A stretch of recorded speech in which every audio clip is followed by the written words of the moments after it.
Hey guys, Matt here.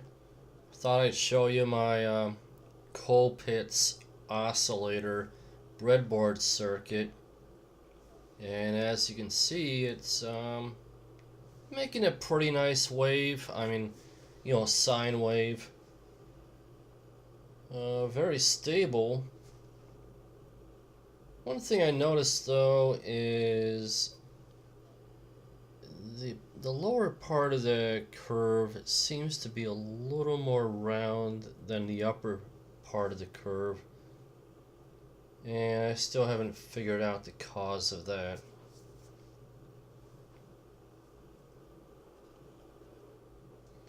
I made a schematic, and this is it, and I did include a resistor in the tank circuit part of the schematic. Wow, that was short. Another view of the breadboard.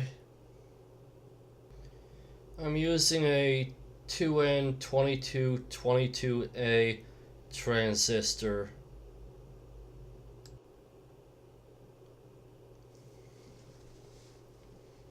You can see that the tank also includes a resistor along with the inductor and capacitors, and that it is isolated from the rest of the circuit by much bigger resistors.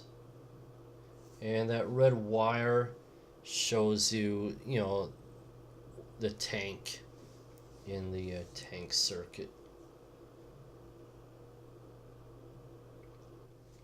And the output goes through a capacitor, although nothing goes through a capacitor, but you still get voltage.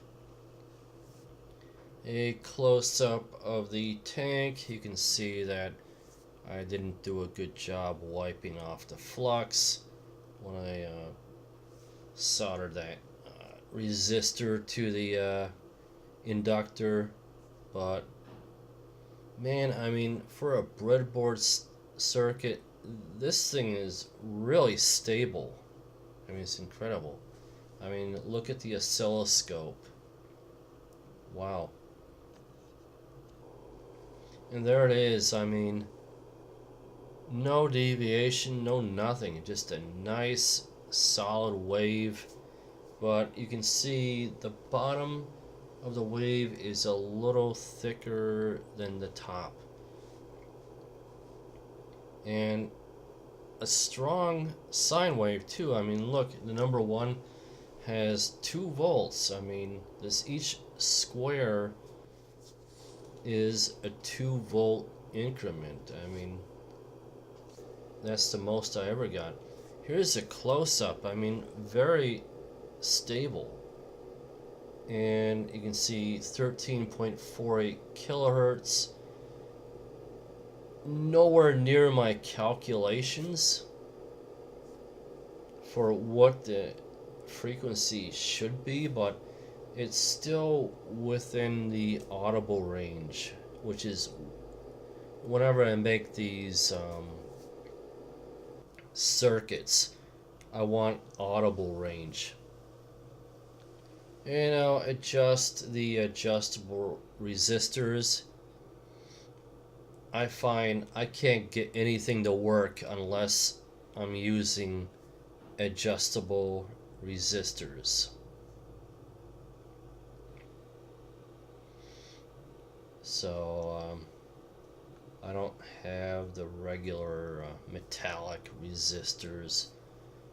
I'm using adjustable, at least for now. And you can see, I'm making the adjustments and funny things are happening.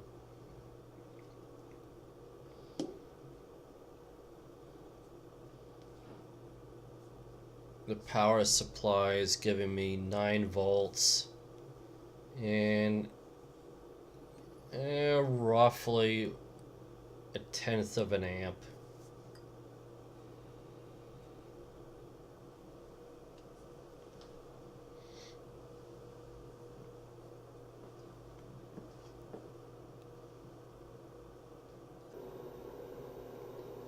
Yeah, just having some fun here, showing, more of a close-up of the board. Two breadboards joined together. The ones I got are from Elegoo. Nice packaging and everything. Nice breadboards. Not all of them are good. Variable resistors from our favorite place to order from, delivered right to your door. What more can you ask for? And I love these wires. They lay flat on the breadboard and not all over the place. Very nice. Alright guys, until next time. Yeah, not the best wave. Good enough though.